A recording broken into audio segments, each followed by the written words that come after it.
Olá, pessoal, boa tarde. Como vão? E aí, animados para essa sexta-feira, primeira sexta-feira do ano. E eu e a Camila resolvemos iniciar essa primeira sexta-feira do ano de uma maneira muito especial. Deixa eu já aqui chamar a Camila para entrar, que ela já está na sala, para a gente já começar aqui.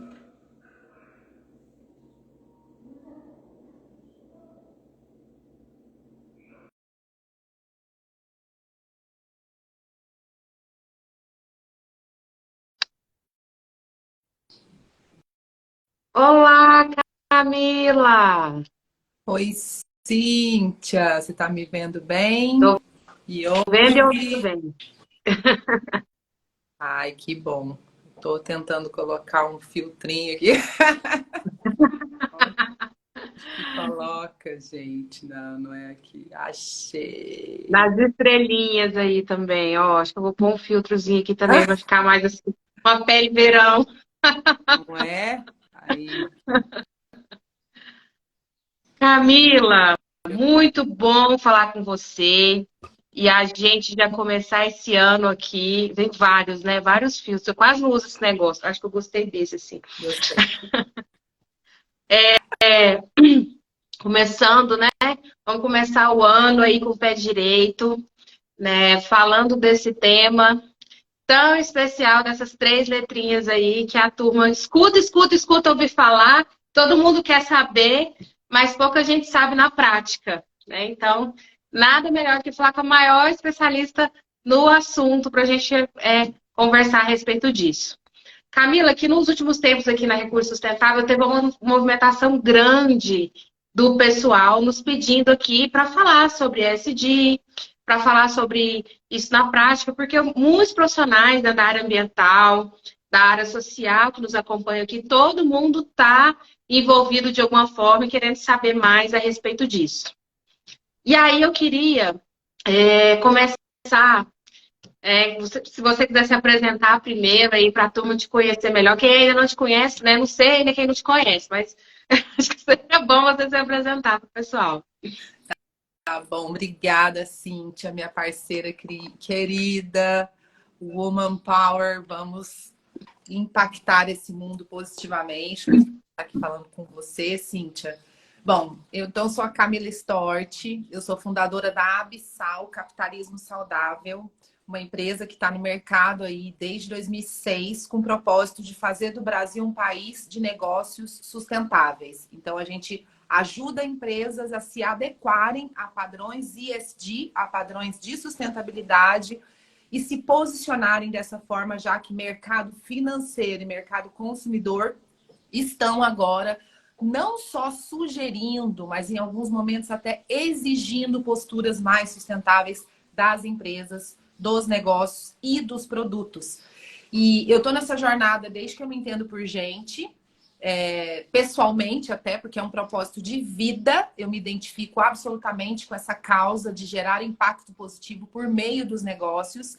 E estou há 20 anos profissionalmente na área. Iniciei aos meus 19, na verdade, eu estou há 23 anos, eu estou com 42 anos, então um pouquinho mais de 20 anos.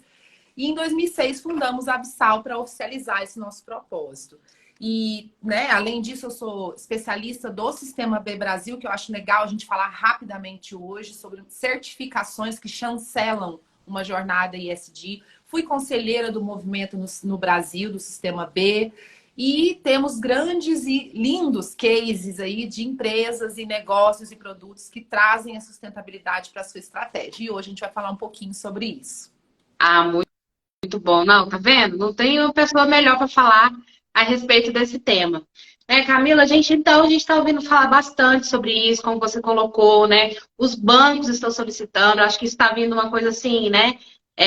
A gente fala, a gente na área ambiental tem muito uma necessidade de ter uma regulamentação, né? Para obrigar muitas vezes as empresas a fazerem alguma coisa, mas a gente percebe que o movimento que vai fazer uma grande transformação, ele vem muitas vezes do mercado financeiro, não é?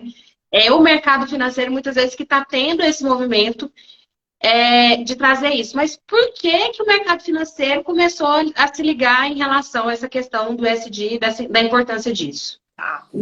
Antes de eu até responder isso, eu acho que é legal a gente trazer na mesa o que é esse ESG, como que a gente Realmente. fala sobre ele, né? E até diferenciar o ESG da sustentabilidade, assim, porque eles se confundem. E eu imagino que as pessoas que vão assistir essa live, elas querem entender um pouco mais, saber se posicionar sobre essa pauta.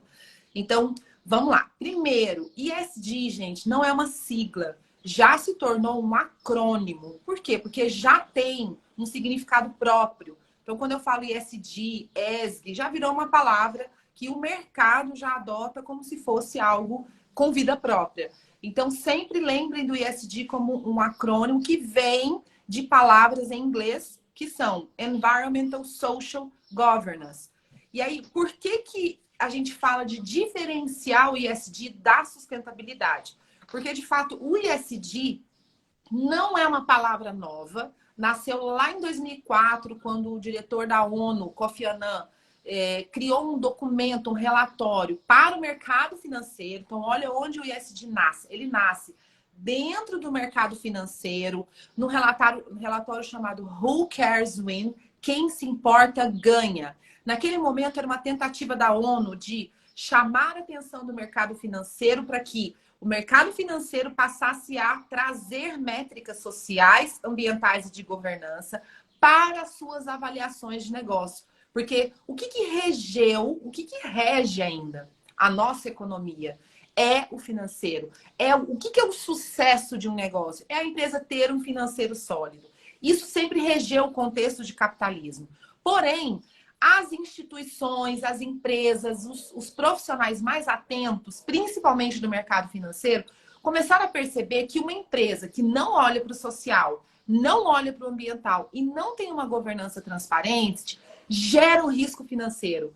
Esse não olhar para uma gestão sustentável impacta no risco financeiro dos negócios.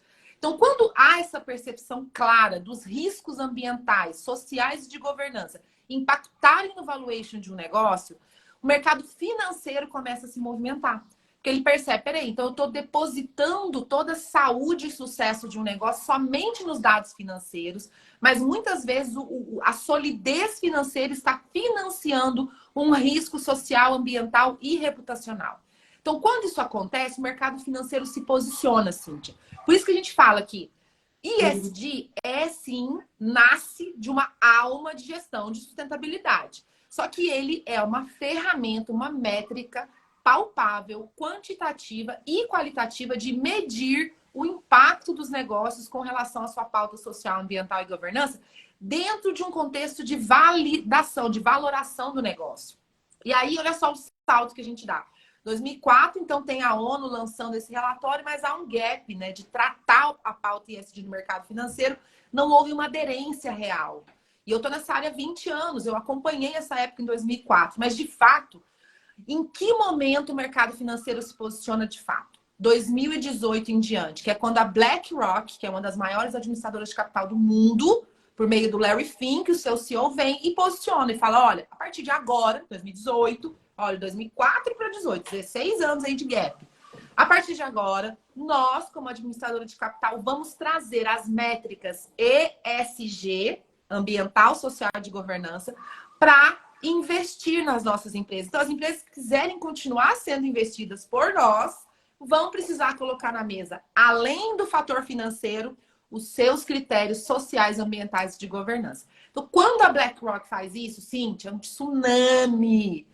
As grandes, as médias, as pequenas começam a ir atrás dessa pauta. E essa pauta acontece nas empresas por meio ou do departamento de sustentabilidade ou das ações de sustentabilidade que ela desenvolve. Mas não basta desenvolver. Eu tenho que medir e reportar. Aí eu estou falando de ESG, de ESG, de ASG no português, que é o ambiental, social e governança. Então, se confundem, claro, porque são similares. Mas quando eu falo em ESG, eu estou falando de estratégia de negócio, de métrica e de comunicação também. Muito legal isso que você falou, Camila, e é importante entender o seguinte, porque também, assim, eu acho que tem muitos profissionais aqui que talvez esteja assistindo a live também, que tem esse desejo de trazer isso para a empresa como um projeto. Ah, eu vou fazer um projeto e decidir para a empresa. Mas não é bem isso, né? É uma postura de negócio que é assumida, né? E que isso vai depender de um desejo da direção da empresa, né? Da alta direção, né? Então, eu acho que isso é uma questão muito interessante. E aí, aqui, eu sempre trabalhei muito com as normas ISO e tal, né? Que fala de gestão e tal. E aí, eu ouvindo a sua fala e eu vendo lá, tem tudo a ver com a parte, por exemplo, do que a ISO 14001 fala, que é de gestão ambiental, a ISO 45001 fala, que é de saúde e segurança do trabalho, a ISO 9001 de gestão da qualidade, a mais conhecida, que tem lá no item, que fala sobre liderança, que diz assim, olha, que a alta liderança tem que assumir a responsabilidade pelos resultados do sistema e os resultados do sistema têm que estar incorporados no resultado e na estratégia da empresa. Né? Então, aí a gente vê que se a autodireção realmente não quiser, né, isso não for algo estratégico, aí é só um pequeno projeto de uma turminha que fica lá numa salinha no campo da empresa e isso não está realmente, né, assim, entremeado ali, né, misturado na empresa. Isso tem que ser transversal, não é? Isso realmente não pode ser só de um departamento, né? Não pode ser só de um departamento e é uma pauta que tem que vir de cima para baixo. Se tem uma pauta hoje no mercado que precisa ser top-down, é a sustentabilidade, é o ESG. Por quê?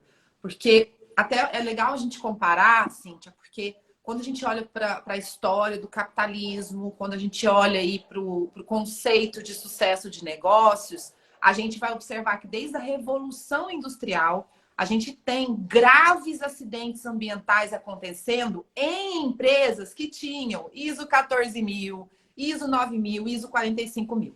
Então, por que que essas empresas que tinham essa gestão tão importante, né, integrada aí de processos, sofreram esse tipo de situação? Porque não estava integrado na liderança, não estava na estratégia de negócio. Era um cumprimento de um protocolo, de uma conformidade importante, mas que não permeava a tomada de decisão de negócio. Então, quando a gente fala em risco, risco é tomada de decisão. É o jeito que a empresa escolhe as suas parcerias, os seus produtos, o seu jeito de vender.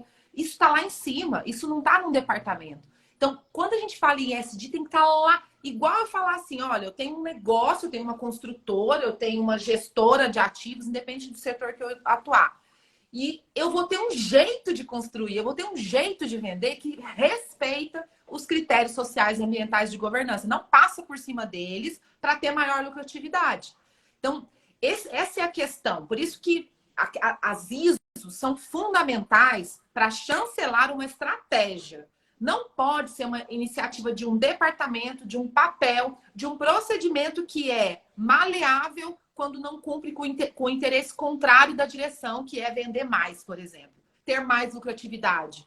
Então, se não houver uma integração, um desejo do dono, da estratégia de negócio em respeitar os critérios ESG, a gente continua nadando no mesmo risco ambiental, social, governança e consequente financeiro. Por isso que essa pauta, gente, não é de bicho grilo, não é de abraçador de árvore, não é. Nós estamos falando de uma pauta absolutamente urgente para as empresas, os negócios se posicionarem financeiramente. Não é mais uma questão de eu gosto, eu simpatizo, eu acho legal, não. Virou uma pauta de negócio. E as empresas, principalmente os empresários, precisam se atentar para isso. Não sou eu que estou falando isso, não, né, Cíntia? A gente tem ouvido aí na mídia em geral, e agora vem mais forte do que nunca uma regulamentação, uma normatização desses critérios, obrigando as empresas a se posicionarem. Então, as que já começaram, já vão sair na frente aí dessa mudança regulamentar. Pessoal, Camila, eu queria convidar o pessoal aqui a mandar perguntas, né? Se alguém tiver pergunta, tiver alguma dúvida, já vi que já teve um comentário aqui, né? E aí, se vocês quiserem aí mandar alguma mensagem, alguma pergunta, estejam à vontade aqui. A Dani aí, as rainhas da sustentabilidade. Vamos arrasar em 2023 mesmo. Acho que tivemos um outro comentário aqui. Mandando um abraço da Camila, o Samuel. lá da Ludming, ó. Bacana, viu? Mine. Ah, que legal. Samuel. Olha que legal pegar e falar. Eu não tô vendo quem tá e quem tá comentando, mas a Landing Mine, né? Olha só, isso é uma pauta super bacana para a gente trazer à mesa. A Landing Mine é uma mineradora canadense que hoje atua aqui no estado de Goiás e é uma empresa que eu atuei com eles em 2022. E apesar de ser um setor absolutamente controverso, é importante falar, né? Porque a gente fala de mineração, a gente associa a mineração, historicamente no Brasil, a acidentes ambientais, a questões insalubres, a gente associa isso inconscientemente. E aí, quando a gente vê uma empresa que decide lá na sua estratégia, a gente está falando de uma estratégia global, é uma empresa canadense, que lá do Canadá vem e fala: olha, Brasil, a gente precisa se posicionar como uma mineradora responsável. Então, eu acho legal trazer isso, porque a Landing Mining tem sido reconhecida com vários prêmios, com vários reconhecimentos importantes de uma empresa que está mudando a visão de setor. Porque a gente é um setor necessário para a economia, realmente tem impactos ambientais e sociais que são significativos, mas quando uma empresa decide decide uma postura que vão não só mitigar os meus impactos ambientais e sociais, mas eu vou fomentar impactos positivos. A Landing Mining tem conseguido fazer isso e hoje se posiciona como uma mineradora responsável, inclusive com planos futuros aí de como que ela faz para retroalimentar os impactos que ela gerou ao longo da sua existência. E só que isso, gente, tem que ser uma decisão de negócio. Não dá para o departamento de qualidade, o departamento ambiental fazer isso sozinho. O Samuel aqui acompanhou, ele sabe, teve o aval do conselho, o aval da diretoria de investir em processos que vão fomentar impacto positivo. Então, lógico que a gente está falando de uma empresa que tem, né, já um aspecto, impacto muito calculado, mas qualquer empresa de qualquer setor e qualquer porte pode e deve ter estratégias ESG de sustentabilidade. Camila, aí chegamos nesse ponto, então, assim, ó. A empresa, a autodireção da empresa decidiu, então, que ela quer ter essas estratégias, né, na sua gestão do seu negócio, trazer isso, né, para a forma como ela é, para o seu DNA, né, para a sua forma de administrar, visando reduzir riscos, né, que, em última instância, vai impactar nas finanças da empresa. O que a empresa precisa fazer, então, para implantar essas estratégias? Qual que é o passo a passo, assim, para a gente falar de uma forma resumida, para em outras oportunidades a gente ir adentrando nesses temas um pouco mais? Sim, vamos lá. Primeiro passo. E zero. Por onde eu tenho que começar? Por onde eu posso começar pela nossa experiência aí, que é o mais frutífero? Forme um comitê temático, comitê ESG ou comitê de sustentabilidade. Primeira coisa, forme um grupo para te ajudar a tomar decisão e nesse grupo necessariamente tem que ter uma cadeira estratégica, tem que ter ou dono, ou CEO, ou alguém do conselho. É importante ter uma liderança tomadora de decisão nesse grupo. Além dessa liderança, escolha pessoas de áreas diferentes da empresa. Área de recursos humanos, área de operações, meio ambiente, manutenções, seja o que for, produção, área que lida com o mercado, área que lida com os projetos sociais ou com a parte de trabalhadores e recursos humanos da empresa. Então é importante ter todas essas áreas. Não é só da área técnica, não é só da área ambiental, pelo amor de Deus. A gente tem que quebrar esse paradigma de que sustentabilidade é meio ambiente só. A gente tem que ter uma pessoa do RH, tem que ter uma pessoa lá do ligação com o mercado e tem que ter uma pessoa da estratégia nesse grupo. Camila, minha empresa tem 3 pessoas, sou só eu dono, mais 2, sou só eu. Ok, comecemos com você.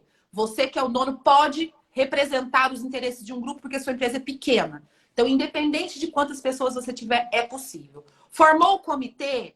O ideal é que vocês mergulhem um pouco no estudo sobre o que é ESG, o que é sustentabilidade, o que a gente tem que seguir, quais são as métricas que a gente tem aí no mercado.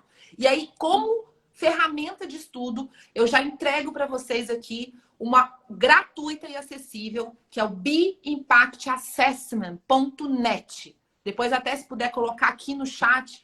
Então você vai entrar nesse link, você vai criar o seu melhor login, a melhor senha e vai mergulhar na BIA, que é o Bee Impact Assessment, que é um framework de medição de impacto. Ali são 5 pilares: governança, trabalhadores, comunidade, meio ambiente e clientes. Por isso que é importante ter um comitê diverso, para ter pessoas que entendem de diversas áreas da empresa. E ali você já inicia o seu diagnóstico gratuitamente, para você entender onde você está e onde você está. Ah, então é isso que eu já ia te perguntar, e você acabou de falar. É que a Bia, então, o primeiro passo é formar esse comitê, essas pessoas aí que vão interagir, que vão falar, e o segundo passo seria você e conhecer sobre o tema, né, claro, mas principalmente fazer um diagnóstico e entender como que a empresa está em relação sobre esses 5 principais aspectos que vão aí, então, permear a questão do ESG, né? Exato. As estratégias. Eu entendo tudo isso como uma fase conjunta, porque o objetivo desse primeiro passo é entender onde você está e onde você pode chegar. E aí faça isso por meio de um comitê, delibere de forma colegiada, não faça isso sozinho, não faz a área de qualidade, vai lá e faz. Por isso que a consultoria, e nós somos aqui da consultoria, né, Cíntia? Por isso que a consultoria ajuda muito. Ajuda porque ela traz esse norte, ela mentora todo esse contexto e ajuda a empresa a, inclusive, entender algumas questões que não são do dia a dia da empresa. Nós estamos falando... E, ó, profissionais da área de meio ambiente e segurança do trabalho, que eu acho que é a maioria que permeia aí o seu público, Cíntia. Esses são os profissionais do futuro, os profissionais ESG. Normalmente, a base de profissionais ESG que estão nascendo no Brasil são pessoas da área ambiental ou da saúde e segurança do trabalhador. Por quê? Porque as métricas mais quantitativas que nós temos no ESG são as ambientais de segurança. As sociais ainda são subjetivas. Isso está sendo discutido e formado. Não há nenhuma taxonomia ainda. Então, esses profissionais que mergulharem e ampliarem a sua visão para o social e para a governança serão os futuros profissionais e diretores ESG de grandes empresas. A gente tem visto isso, né? Esse perfil desses profissionais.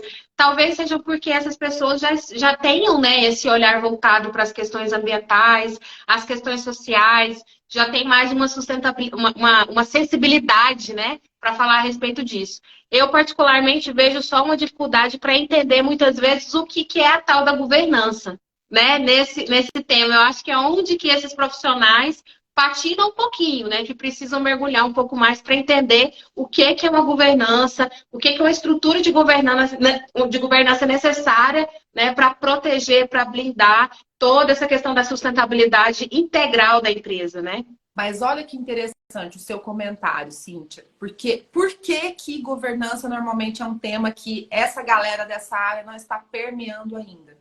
Porque na nossa história de formato de gestão empresarial no Brasil, a gente tem a tendência em departamentalizar as questões de meio ambiente e as questões de qualidade, de saúde, segurança do trabalho e qualidade.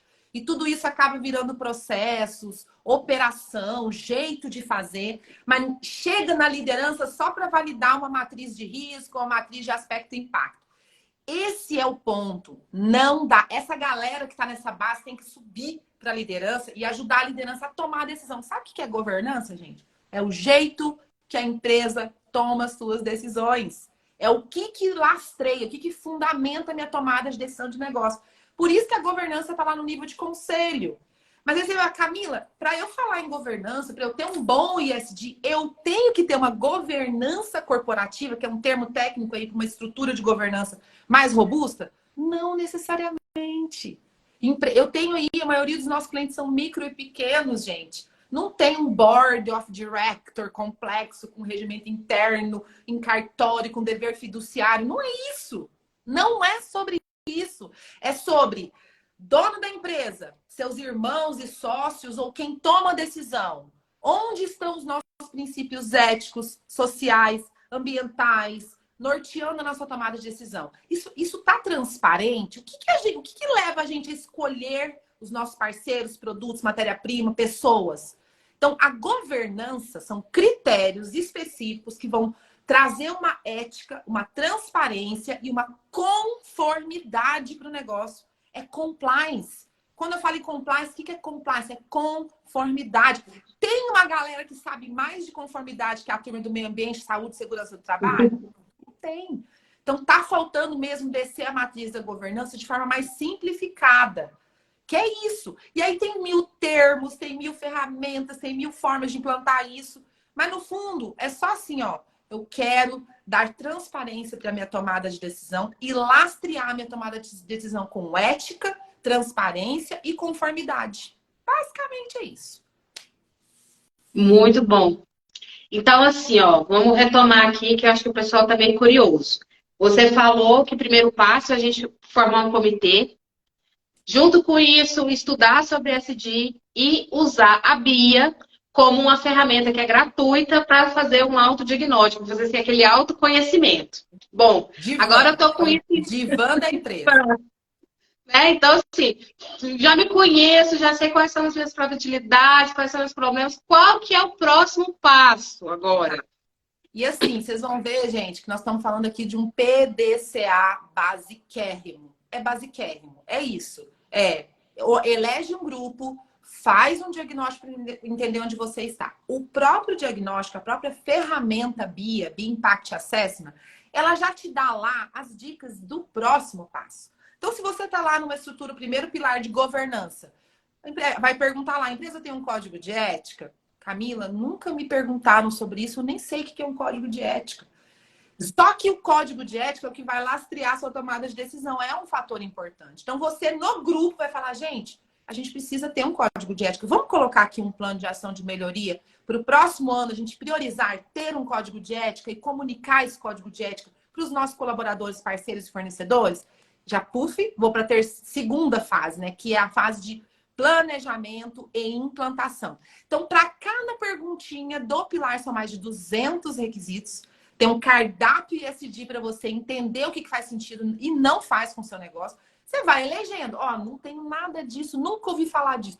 E outra coisa, vai ter muita coisa nova, porque nós estamos falando de uma área muito específica, que não é o dia a dia de uma empresa convencional. Por isso que a consultoria muitas vezes alude, dá clareza para tudo isso. Então, eu posso fazer sozinho? Claro que você pode. Não tem ninguém que te obriga a ter uma consultoria. Mas tem empresas que precisam acelerar o contexto e, por isso, ter profissionais que conheçam. Ou você, que é o profissional lá do meio ambiente na empresa, vai mergulhar e vai trazer esse benefício para dentro da empresa. Então, é importante porque tem termos, sim, que são desconhecidos do dia a dia das pessoas. Então, em cima do diagnóstico, você já traça seu próximo passo, que é o plano de ação de melhorias. E aí, valida esse plano com alta direção. Já tem uma cadeira aí no seu comitê ESG, vai lá no seu CEO, no conselho, e valida. Olha, fizemos um diagnóstico, estamos aqui. E a gente, enquanto colegiado, enquanto comitê, entendemos que a gente pode avançar em compromissos organizacionais, ambientais, sociais, de governança. Validou com a diretoria? Aí começa a fazer orçamento, o que vai implantar? A gente vai ter um inventário de gás de efeito estufa, a gente vai investir em gestão de resíduos, vamos investir em melhoria dos trabalhadores, vamos criar um projeto social com a comunidade, vamos melhorar a relação com o cliente, criar um CRM, enfim. Muitos itens vão ser priorizados ESG, que são itens da empresa. Vocês vão ver que é concomitante com o que vocês já fazem, só que um jeito sustentável de fazer todas as relações da empresa. Aprovou? É mão na massa, é implantação, é monitoramento. E aí, última etapa, eu já avançando, né? Que a gente queria conversar meia hora hoje, mas pelo jeito a gente vai ter que fazer mais live aí, Cíntia. Última etapa, pelo amor de Deus, gente. A última coisa que você pensa quando você fala ESG é comunicação, tá? Cuidado, porque há uma tendência das pessoas acharem que para eu ser ESG, para eu ter o ESG na minha estratégia, eu tenho que sair com um relatório GRI, Global Reporting Initiative. Pelo amor de Deus. Para mim, relatório está no mesmo lugar de uma certificação. É consequência de uma boa gestão, de uma cultura ESG. Isso não se faz em 3 meses. Não se faz nem em 1 ano. Só faz em 1 ano um bom relatório, uma boa certificação, se você já tiver com o ESG na sua estratégia, ó, lá de 2, 3 anos para trás. Então, vamos esquecer certificação, vamos esquecer relatório. Relatório é quando eu tenho história para contar. Senão você gasta 5 para fazer, 50 para contar e a gente cai no greenwashing. Pelo amor de Deus, não cair disso, não cair disso. Você começou a falar sobre comunicação, eu pensei sobre isso, né? Tanto de relatório que a gente vê aí vazio, né?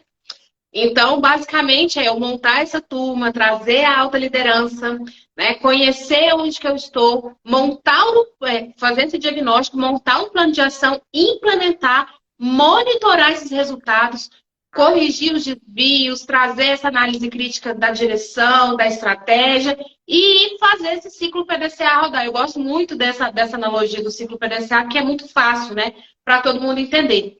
E aí tem a possibilidade, né? Se a empresa quiser falar assim, eu sou chanceler, tem alguém, eu tenho boas práticas ESG. Uma coisa sou eu falar, né, Camila? Falar assim, aqui na Recurso Sustentável eu tenho práticas ESG e tal, e colocar aqui no meu site, postar no Instagram.